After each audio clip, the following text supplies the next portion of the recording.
Hello, and welcome. I'm going to be doing a review and a how-to on the Lansky sharpening system. I'm sure a lot of you guys have seen this and have wondered about it. This is the deluxe kit. It runs about $50. This one comes with 120 grain or 120 grit. Actually, I'm wrong about that, aren't I? A 70 grit extra coarse stone, 120 grit. I'm getting that right. Coarse stone, a 280 grit medium stone, a 600 grit fine stone, and 1000 grit ultra fine polishing stone, very similar to an Arkansas stone. And then you will get a bottle of honing oil, the clamp to hold your knife blade, and those rods up in the top. And it also came with an extra one of these screws here, and another little screw. I think it was the span screw for this, but I seem to have lost them. So that's what comes in the deluxe kit. There's a couple different variations floating around. There's just a basic kit. It comes with 3 stones and the clamp and the rods. And there's a couple different. There's ceramic. I believe there's a ceramic set, and I believe there's a diamond rod set, and I believe there's an Arkansas stone set. This is just a standard kit. Like I said earlier, the Lansky Deluxe. That means it'll come with all these stones in it. And as I said earlier, you can pretty much customize them to however you see fit. And if you just want something that can give you a consistent grind, but you don't have a lot of money, the basic kit comes in the same box, but it only comes with 3 stones, and I think that one's around $30. And these stones are you can purchase them separately, and they run about $8-ish. So you might get them for more, you might get them from less. That's how much I paid for this one. It was $8 shipped from Amazon. So anyways, let's get right down to it. Oh, something I wanted to show you. This is a 0 tolerance knife that I've got, and I did a reprofile on it using this kit only. And I know it's kind of hard to really see that, but the edge on there is extremely polished, and this is 17 degrees. If I had to do it again, I would have just done 20. Yeah, there's a good view. You can see it's like a mirror-like finish. Obviously not as good. There's like some minor scratches and all that stuff in there, but you can polish it to whatever level you see fit. So just wanted to show you that. And here's the Kershaw Scamp that I'll be demonstrating on. I already slightly reprofiled the grind, shallowed it out a little bit, and polished it up. But I'll toss this in the clamp and show you guys what it's all about. Alright, so bear with me here. This is kind of tough to do on camera. This is take 3 tonight. I've got about 5 more, but I learned my lesson. I preset the gap, and I'll tell you what I'm talking about here in a second.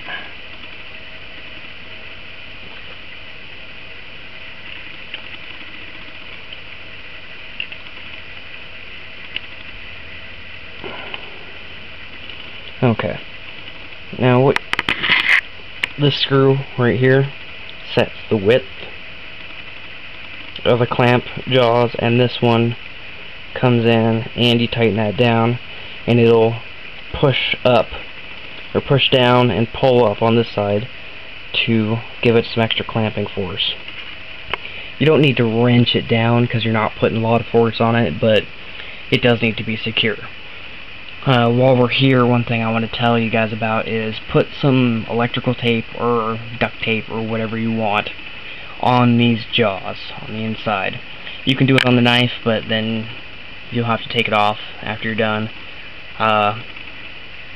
With the tape on the jaws, you don't have to worry about that. You can just leave it there. There's a very good reason to do that. One, it helps grip the knife. And two, this cheapo pop metal casting was leaving a whole lot of metal residue on this knife just from little bits of shifting around. It didn't hurt the knife, it didn't hurt the coating at all. As you can see, the coating's fine, but it was just something that I was like, no, I don't really like that, because who knows, on a real satin finished blade you might really mar it up. So absolutely recommend electrical taping those jaws. Anyway, let's get right into it. What you're going to need to do is come up here, pull one of these rods out, select your stone, slide the rod through, set it flat on the bench, make sure the entire length of the stone is coming in contact with the bench, and make sure the entire length of the rod is coming in contact with the bench, and simply tighten. Now, a lot of the times, I don't know if it's putting these rods in the case or taking them back out, they'll be kind of bent, and just kink them, just lightly bend them back into straight. You're doing this for two very good reasons. One, so when you're using the guide holes or whatever, you have a straight rod to guide off of, so you're not putting a wave in your grind, which is the reason you bought this kit, so you're not doing that anymore. And two,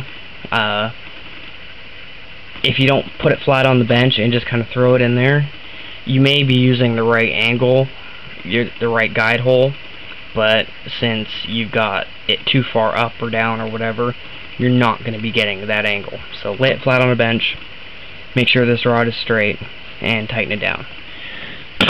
Excuse me. Anyway, let's get right into it.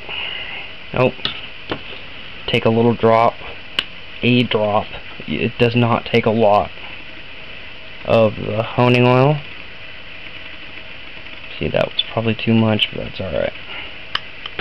You don't want to use a lot of oil, because with manipulating it around and all this stuff, what can happen, which happened on this one, is all that oil will migrate into this joint, and you'll have to take the knife apart to clean it up, and that was a pain in the butt on an assisted opening knife. Anyway, the best way I've found to do this, sorry, that's not in frame at all, is you hold the clamp itself and pick your guide hole. This is 20 degrees, 17, 20, 25, and 30. 20 is a good all-around utility edge. It can take a real fine edge, but won't be too delicate. So, take the stone, set it on the knife. You can either pick up and push into the cutting edge, which is what Lansky recommends. From my experience, it really doesn't matter until you get to the finer grits. This just produces a better polish. Like I said, pick it up, push into the cutting edge. This isn't how slow you have to go or how fast you have to go. I'm just trying to do this looking through a viewfinder, so it's very difficult. I feel like I'm renting somebody's arms here. Anyway, you just keep doing that, keep doing that. You can count out strokes if you want, and so you have like a absolutely even grind on both sides. I don't really worry about that. Just don't go crazy on one side and don't do anything on the other. Then flip. Make sure you go in the same guide hole.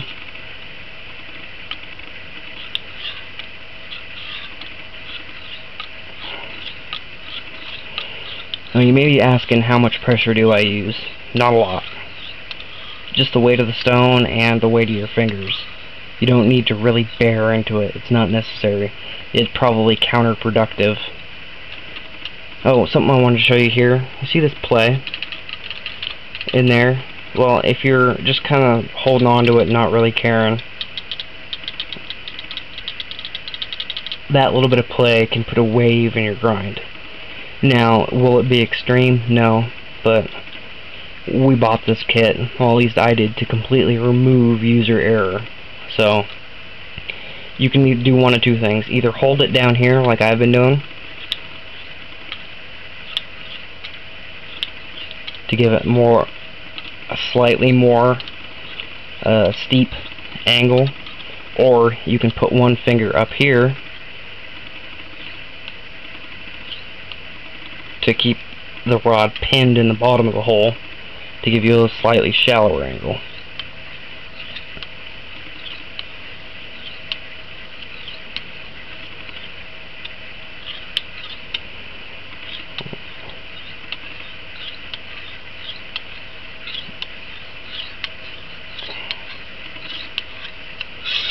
And that's basically it. I wish there were some magical secrets that I could tell you guys about, but the only things I've learned from using this kit are don't use too much oil. That little trick with keeping pressure on one side of the stone, either the back half or the front, just to keep that angle perfect throughout. The E-tape on the jaws so you're not marring up the finish on your knife. If it's like a soft paint, it absolutely will mar it up. And that E-tape also helps it so the blade doesn't shift around. Let's see here, anything else I'm thinking about or forgetting. Oh, the oil, it doesn't matter what it is. This is the stuff that comes with it. It's called Nathan's Natural Honing Oil. Whatever. I've used gun oil too. Just grabbed it because it was handy. But like I said earlier, this is the knife. This was my test case. I probably should have done it on something a little less expensive. But it turned out fantastic. I mean, you can see the gleaming 1/4 inch edge on that knife. It's mirror, or an extremely high polish. And I said you can buy the stones individually, so if you buy the basic kit, just to get reprofiles and a good edge on there,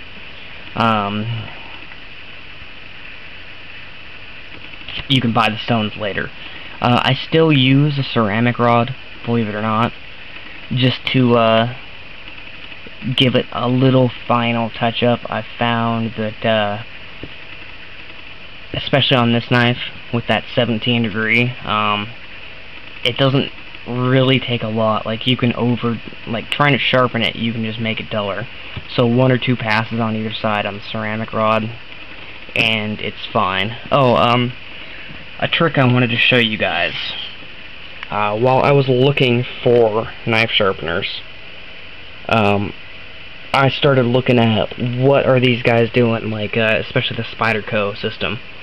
What is so great about those things? Well, basically what I took from it was the Spyderco system has advantages of a consistent angle. So what I did was, instead of holding the diamond or a ceramic rod like this, stick it vertically into your leg or a table or whatever and tilt it a little bit. And then you come in and, just like the Spyderco system tells you, hold the knife vertically and draw it down.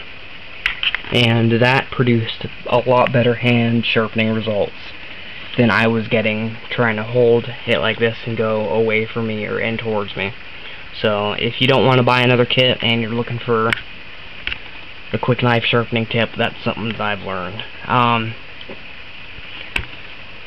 You can use this kit to sharpen pretty much anything. You're not limited by the span of those jaws or the length of this bolt. I sharpened the cold steel shovel, I sharpened a hatchet, I sharpened my cast handway tactical katana with it. This clamped around the katana, but for a hatchet or whatever, these jaws are going to be way too narrow to actually get around the back half of the hatchet. So all you got to do is open it up. You can either zip tie it or use a C-clamp or something and stick it on there, or a pair of vice grips, and use it that way. Or like on the cold steel shovel, I separated the halves and just duct taped it to the blade. It wasn't perfect, but it gave me a fairly consistent edge. So anything I'm forgetting? No, I don't think so. If you have any questions, comments, or anything like that, post up in the comment section, or just PM me directly, and I'll get back to you pretty soon. So hope you enjoyed this. Hoped it answered some of your questions about the Lansky system. Would I recommend it? Absolutely. Yeah. It takes the user error out of knife sharpening. I'm sure you can still mess it up if you really tried, but other than that, pretty foolproof. Thanks for watching.